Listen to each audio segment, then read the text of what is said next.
Baby, you see this? This is a future billionaire, okay? We're not selling for millions because we're worth billions and maybe trillions, okay? Who are you? Me? I'm a warrior, man. That's who I am. I'm a warrior queen. You know, I'm a fighter. I am not a survivor, but I'm a thriver. And I am my mama's child. You know, my mama raised me to be a woman that no matter what happens in life, you keep going.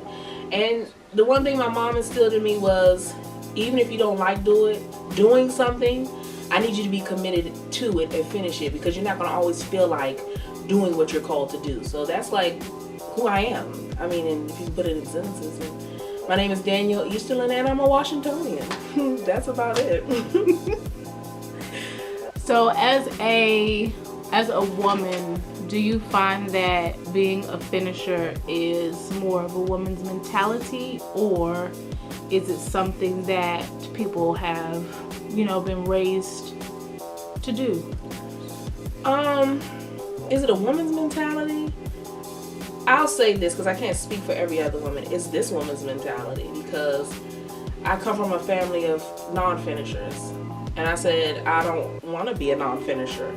They had so many dreams and so many aspirations, and they didn't finish them, and they were gifted and talented. So one day I decided to assess the things that they did wrong and said, I'm going to change these things, because obviously they were generational curses that needed to be broken. And I was like, I got to change this. So I just made up my mind that no matter what, I'm going to finish something. I don't care what comes in my life, what happens to me, I'm going to finish. I get great enjoyment out of finishing.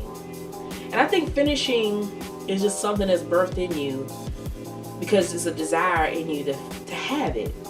Whatever is going on externally, it cannot compete with what's going on with you internally, because it's something internally going on inside you that says, you got to do this because it's bigger than you. It's not just because I'm finishing because this is for me. It's bigger because it's some other young lady that's going to see it, or even some young man, or it's going to motivate somebody to do something. I think that's why I'm a finisher too, to show people that it's possible. And most importantly, I cannot take the credit for my finishing. God is the one who gives me the power to finish. So it's also a way to show He can give you what you want if you just put your mind to it. You can be a finisher too. So it's really just to really glorify God. Be like, God did that. You see that? It can be done. Because I can't accept that something can't be done. That's just where I am in my life. I cannot accept that. Especially if I have God on my side. I would be malfunctioning as a human being if I said I couldn't do something and I serve a God who is powerful and almighty. So that's how I look at it. It's like, I can do anything. Through Christ, I can. Do you think that as a woman, your intensity would be perceived different if you were the opposite sex? Of course, but I don't really care about that anymore, because my strength is not mine. People sometimes, when they look at you from the naked eye, they think your strength is something that you possess, but honestly, my strength comes from God. Every day, I ask the Lord to give me this strength and this intensity.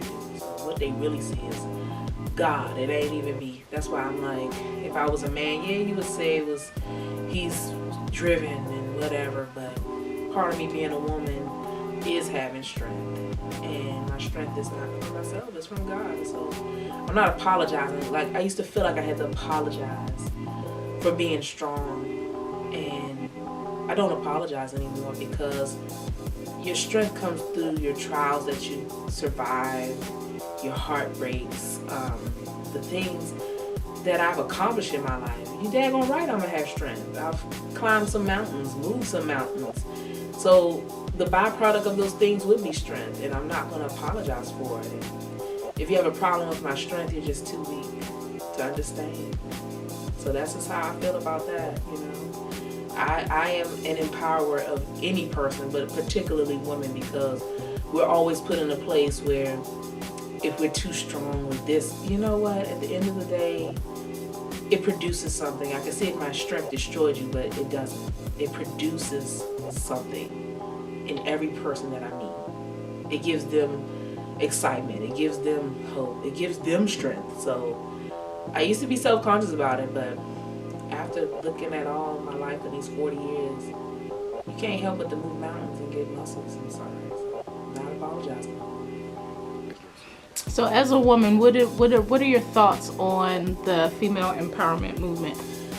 I'm all for it, but what I'm not for is diminishing men in it. You know, I have no desire to be a man. I feel like a woman trying to be a man is a waste of a woman.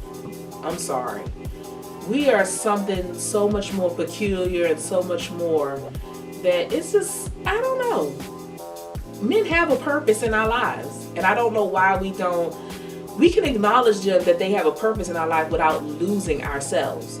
I think with the women empowerment, they're so worried about losing themselves that they would diminish a man. And it's like, no, if you know who you are as a woman, you don't have to diminish a man, because I think sometimes we look to men to be our everything when we need to look to God to be our everything. And, you know, for me, you don't have to write me a bigger check, because I'm going to write the check myself. You don't got to invite me to the table, because I'm going to build the table. So, you know, that was never my issue. Like, pay me more money? No, I'm just going to show you that I'm worth more, and I'm going to make that check happen.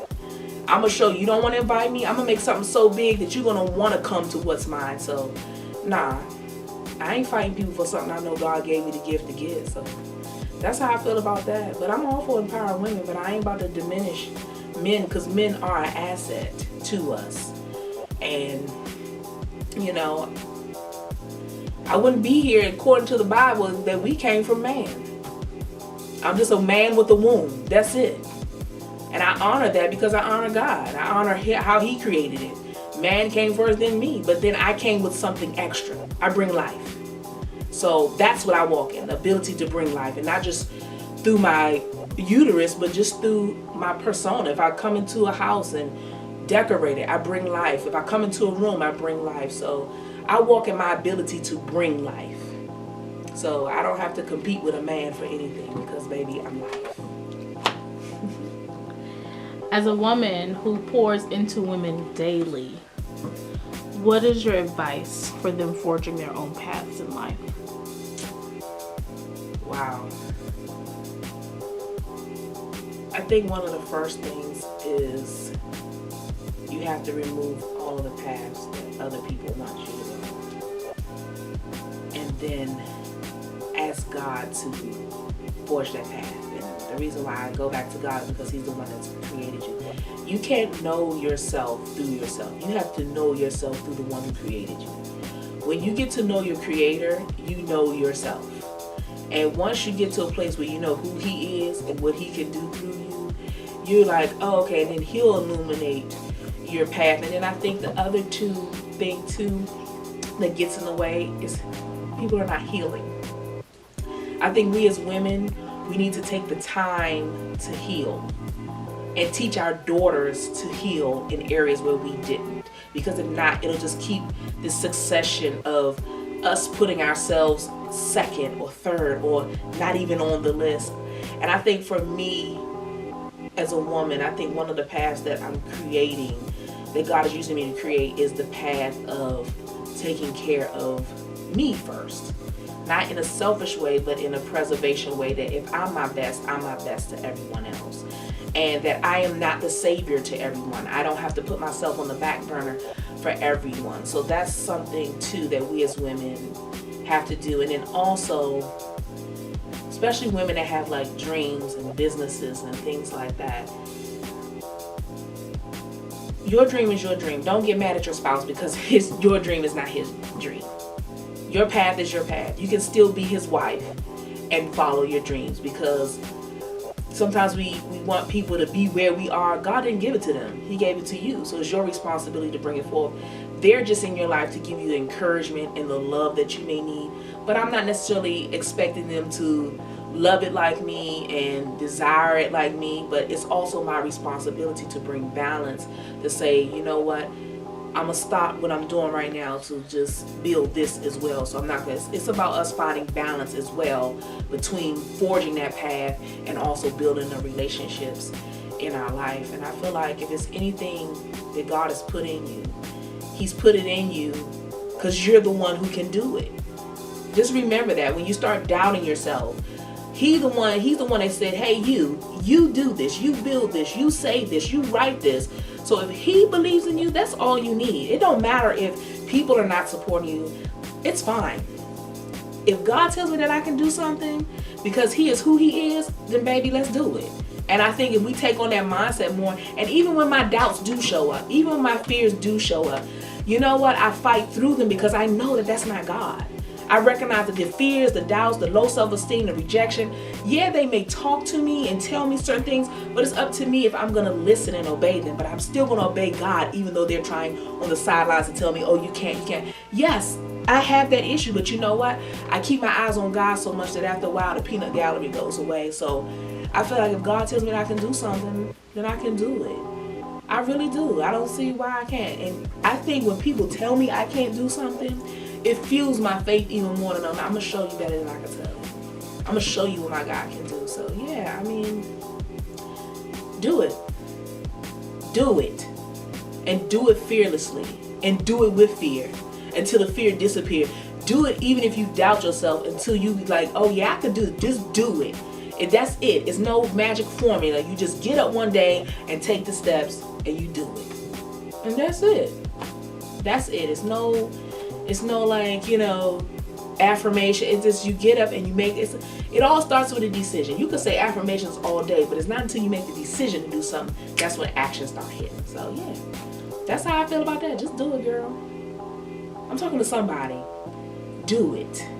Stop being lazy. Stop making excuses. Stop waiting for people. Stop waiting for your mama or your daddy to do it. Because you doing it is what's going to change everybody else around you. So do it. No, they don't understand. God got it set up like that so that they will talk about you. God got it set up like that so that they will betray you. God got it set up. It got to be a backstory. So just do it. Don't wait. God gave you the permission. Do it. I'm telling you, do it. Because it can be done. Last question. Sure. Who are you? Who am I? Today, I'm whole. And I'm healed and I'm free. I'm a trailblazer. I'm a lover. I am vulnerable. And I'm humbled. That's who I am. And most importantly, who I am, the core of who I am is that I am a child of the Most High God. For your appointment this morning. Because little Dante was crying and stuff. I was like, don't be crying on your father because he a punk. And he shouldn't have did that. So that's Satan. Y'all was arguing because he was trying to flip your tire. I said, we're not doing that this year, Dante. I know, right? We not. We're not doing that this year. That's going to Pampers and milk for the baby. I know. Not your re-up.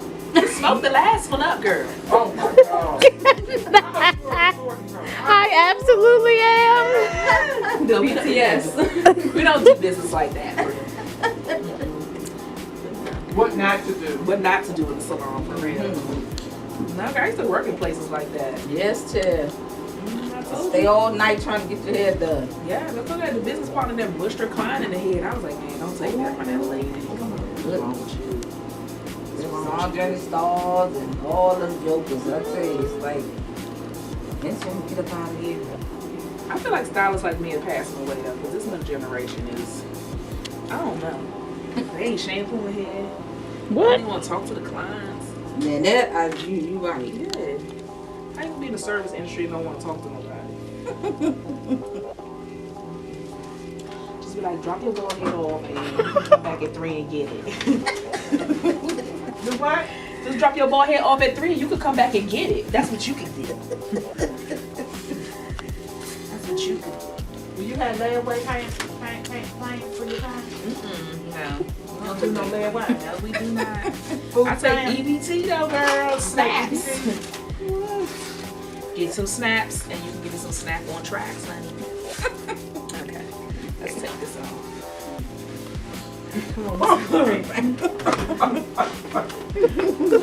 I bet you know what? I'm mad. I'd be paid if I actually did like that. Oh, yeah. Put you right here. Put you right here. Now, did man get those popped up? They are, and I got The glamorous life. But I'm It's a real one. This is what we do, okay?